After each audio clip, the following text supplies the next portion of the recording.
ఒక్కసారి కొమ్మూరి గోల్డ్ కి కాల్ చేయండి. తాకట్లో ఉన్న మీ బంగారాన్ని విడిపించి మార్కెట్ ప్రైస్ కి వాళ్ళు కొనుక్కుని మిగతా డబ్బులు మీకు ఇచ్చేస్తారు. హలో అండి, అందరికీ నమస్కారం.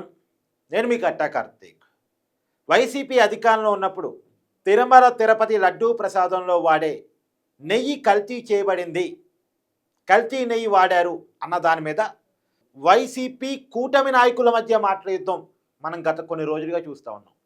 ఈరోజు పేపర్ ఓపెన్ చేస్తే అన్ని పేపర్లో కూడా బ్యానర్ ఐటెం ఇదే కనపడతా ఉంటుంది.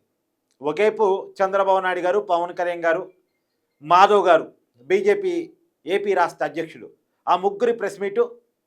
ఇంకొక పక్క నిన్న వైవి సుబ్బారెడ్డి గారు టీటీడీ బోర్డు మాజీ చైర్మన్, వైసీపీ రాజ్యసభ సభ్యులు, ఆయన ప్రెస్ మీటు, ఇవన్నీ కూడా మీకు కనపడతా ఉంటాయి. సరే, పేపర్లకు రాజకీయాలు ఉన్నాయి కాబట్టి, అంటే పేపర్లకు మీడియాకు కూడా రాజకీయాలు ఉన్నాయి కాబట్టి వాళ్ళు వాళ్ళ రాజకీయ కోణాల్లో రాసుకుంటూ వచ్చారు. సో రియాలిటీ ఏంటి? వైసీపీ వాళ్ళ వర్షం చెప్తుంది, కూటమి వీళ్ళ వర్షం చెప్తుంది, ఎవరి మీడియా వాళ్ళని కవర్ చేస్తూ ఉంది. కానీ నిజం అనేది ఒకటి ఉంటుందిగా. వైసీపీ ఏమో అసలు కల్తీ జరగలేదు, మా మీద కావాలని అభాండాలు మోపారు, మా వాళ్ళ మీద కేసులు బుగ్గాలేదు, వైవి సుబ్బారెడ్డి గారి మీద, భూమన కరుణాకర్ రెడ్డి గారి మీద కేసులు పెట్టలేదు కాబట్టి, వాళ్ళని అరెస్టు చేయలేదు కాబట్టి మా వాళ్ళు ఏ తప్పు చేయనట్టే, మా అధికారంలో ఉన్నప్పుడు ఏ తప్పు జరగనట్టే అనేది జగన్మోహన్ రెడ్డి గారు మన గుంటూరులో చెప్పిన మాట. లేదు సిట్ రిపోర్టు మీరు చేసిన తప్పుని చాలా కరాఖండిగా తేల్చింది కదా అనేది కూటమి నాయకులు చేస్తున్నటువంటి వాదన. ఇవన్నీ పక్కన పెడితే చేసిన తప్పుని వైవి సుబ్బారెడ్డి గారు తిరుమల తిరుపతి దేవస్థానం మాజీ చైర్మన్, వైసీపీ అధికారంలో ఉన్నప్పుడు జగన్మోహన్ రెడ్డి గారు బాబాయ్ గారు ఒప్పుకున్నారు. ఒక్కసారి వినండి. దాంట్లో సిట్టు ఎంక్వైరీలో ఛార్జ్ షీట్ ఫైల్ చేసిన దాన్ని బట్టి ఇందులో జంతు కొవ్వు కలవలేదు అని చెప్పారు. జంతు కొవ్వు కలవలేదు కాబట్టి ఇది వేరే పదార్థాల కల్తీ జరిగింది, జంతు కొవ్వు మాత్రం కలవలేదు అని చెప్పారు. కానీ సో చాలా క్లియర్గా వైవి సుబ్బారెడ్డి గారు చెప్తున్నారు, జంతువు కొవ్వు కలవలేదు కానీ వేరే పదార్థాల కల్తీ జరిగింది అని ఆయన ఒప్పుకుంటున్నారు. జంతువులకు కలవలేదు అంటూనే వేరే పదార్థాల కల్తీ జరిగింది, కల్తీ అనే పదం కూడా ఆయన వాడారు. సో నిజానికి మనం కల్తీ అనొద్దు, ఎందుకంటే కల్తీ అంటే ఏంది?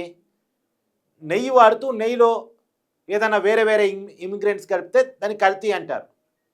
కానీ అసలు నెయ్యి కాదది. నెయ్యి ఎలా వస్తుంది? పాల నుంచి వెన్న, వెన్న నుంచి నెయ్యి వస్తుంది. కానీ పాలు లేకుండా, వెన్న లేకుండా కృత్రిమంగా రసాయనాలు కలిపి నకిలీ నెయ్యి అనాలి, నకిలీ నెయ్యి క్రియేట్ చేసి దాన్ని నెయ్యిగా నమ్మించేసి దాదాపు 68 లక్షల కేజీల నకిలీ నెయ్యితోటి 20 కోట్ల లడ్డూ ప్రసాదాలు తయారు చేశారు. ఇది సిట్ తేల్చింది. ఇప్పుడు సిట్ రిపోర్ట్ని జగన్మోహన్ రెడ్డి గారు ఒప్పుకుంటున్నారు, సిట్ రిపోర్ట్ని వైవి సుబ్బారెడ్డి గారు ఒప్పుకుంటున్నారు.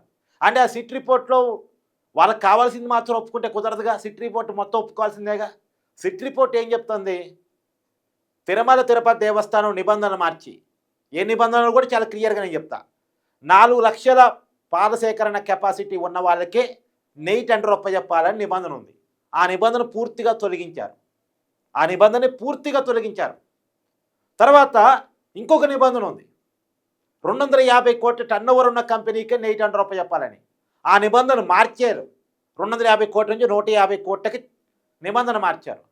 మార్చి రివర్స్ టెండరింగ్ పేరుతోటి అప్పటి వరకు నందిని డైరీకి నెయ్యి టెండర్ ఉంటే దాన్ని మార్చి ఏ డైరీకి, బొలేబాబా డైరీకి ఒప్పచెప్పారు. ఎందుకు? మేము తిరుమల తిరుపతి దేవస్థానానికి డబ్బులు మిగులుస్తున్నాం అని చెప్పారు. వీళ్ళు 319 రూపాయలకే సప్లై చేస్తామని చెప్తున్నారు. 319 రూపాయలకే సప్లై చేస్తున్నారంటే అసలు 319 రూపాయలకి నెయ్యి దొరికిద్దా? వీరు 319 రూపాయలకి నెయ్యి ఎలా సప్లై చేస్తారని కామన్ లాజిక్ ఆలోచించారుగా. ఇప్పుడు మనకు రోడ్డు మీద 100 రూపాయలు భోజనం పెట్టేవాడు అంటాడు, 50 రూపాయలకే భోజనం పెట్టేవాడు అంటాడు, 20 రూపాయలకే భోజనం పెట్టేవాడు అంటాడు. 20 రూపాయలకి అదే వ్యాపారం చేసుకునేవాడైతే లాభం ఆలోచిస్తాడు. సరే, సేవాగుణంతో పెట్టేవాళ్ళు వేరే విషయం, వాళ్ళు ఉచిత అన్నదానాలు కూడా చేస్తారు, అది పక్కన పెట్టేద్దాం. కానీ వ్యాపార దృక్పథంతో 50 రూపాయలకి అన్నం పెడుతున్నాడు, దాంట్లో ఏం కలుపుతున్నాడు, ఏం వాడుతున్నాడు అని మనం కామన్గా ఆలోచించాలి కదా. కామన్గా ఆలోచించారు కదా. తక్కువ రేట్ అన్నదే ఇంపార్టెంట్ కాదు, క్వాలిటీ అన్నది కూడా ఇంపార్టెంట్ కదా. మరి క్వాలిటీని చెక్ చేసుకునే అవకాశం లేకుండా అసలు పాల సేకరణ కెపాసిటీ లేని, పాల సేకరణ లేని ఏఆర్ డైరీకో బోలేబాబా డైరీకో టెండర్ ఎలా ఒప్పచెప్పారు? నిబంధనలు మార్చి మరి, నిబంధనలు పక్కన పెట్టి మరి, నిబంధన అలాగే ఉంచి రివర్స్ టెండరింగ్ చేశారు అంటే డబ్బులు మిగిల్చడం కోసం చేశారు అనుకోవచ్చు. కానీ నిబంధనలు కూడా మార్చారు.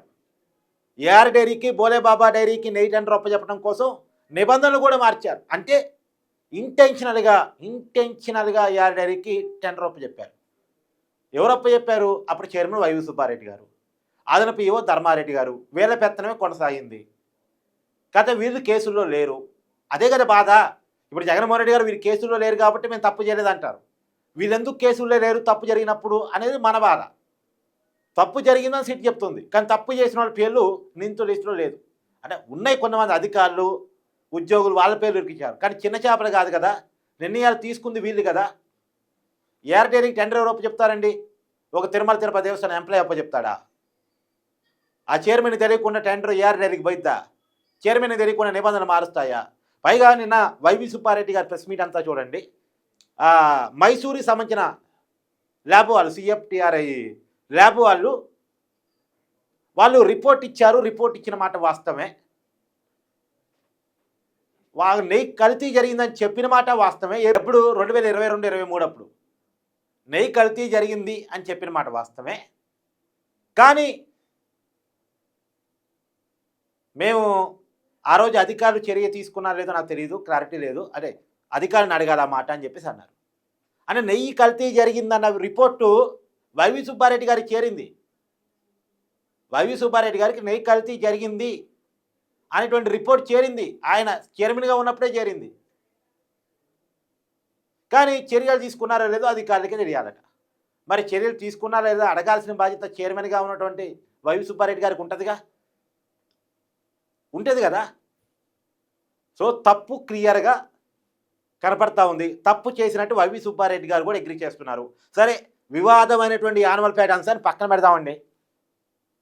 యానిమల్పేట అంశాన్ని పక్కన పెడదాం. కానీ తప్పు అయితే జరిగింది కదా. ఏ ఎన్డీడీబీ ల్యాబ్ రిపోర్ట్ అయినా, ఎన్డీఆర్ఐ రిపోర్ట్ అయినా, ఎన్డీడీబీ ల్యాబ్ రిపోర్ట్ ఏమో యానిమల్పేట అనుమానాలు వ్యక్తం చేసింది. ఎన్డీఆర్ఐ ల్యాబ్ రిపోర్ట్ వాళ్ళేమో 10% కంటే తక్కువ ఉంటే మేము కనిపెట్టలేమండి అని వాళ్ళు చెప్పారు. సరే, కనిపెట్టి ఉన్నాయని ఆధారాలు ప్రూవ్ కాలేదు కాబట్టి మనం అంశాన్ని పక్కన పెట్టేద్దాం. అది మనోభావాలతో కూడిన అంశంగా కూడా కాబట్టి యానిమల్ ఫ్యాట్ అంశాన్ని ఒకసారి పక్కన పెట్టేద్దాం. కానీ రసాయనాలతో ఒక నకిలీ నెయ్యి తయారు చేసి దాన్ని కలిపారు అనేటువంటిది ఎంత దుర్మార్గం. ఇది నేను డే 1 నుంచి చెప్తూ వస్తున్నా. నిన్న చంద్రబాబు నాయుడు గారు చెప్పారు. నేను డే 1 నుంచి చెప్తూ వస్తున్నా. ఇది హిందువుల మీద జరిగిన దాడి, ఇవి డబ్బుల కోసం చేశారని నేను అనుకోవటం లేదు. నా అనుమానం ఇది డబ్బుల కోసం వైసీపీ చేసిందని అనుకోవట్లేదు. రెగ్యులర్గా నా వీడియోలు చూసే వాళ్ళకి ఇది తెలుసు. ఇది హిందువుల మీద జరిగిన దాడి అని నేను అనుకుంటున్నా. కావాలని ఇది కుట్రపూరితంగా జరిగిందని అనుకుంటున్నా. నాకు వచ్చిన డౌట్ అండి, ఇప్పుడు రసాయనాలు కలిపారు. ఆ రసాయనాలు ఎంత విషపూరితమైనయో నేను ఎక్స్పర్ట్ కాదు కాబట్టి కరెక్ట్గా చెప్పలేను. కానీ అంటే స్లో పాయిజన్ ద్వారా హిందువులను ఏమన్నా చెయ్యాలన్న కుట్ర జరిగిందా?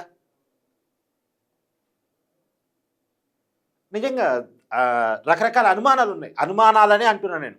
సో వైసీపీ కూడా అగ్రీ చేసింది, జరిగింది మహాపాపం. ఖచ్చితంగా దీని మీద చర్యలు తీసుకోవాల్సిన అవసరం ఉంది. అసలు నిందితుడు తప్పించుకోకుండా జాగ్రత్త పడాల్సిన అవసరం ఉంది అనేటువంటిది నా వాదన. మీరేమంటారో కూడా కామెంట్ రూపంలో తెలియజేయండి. Thank you.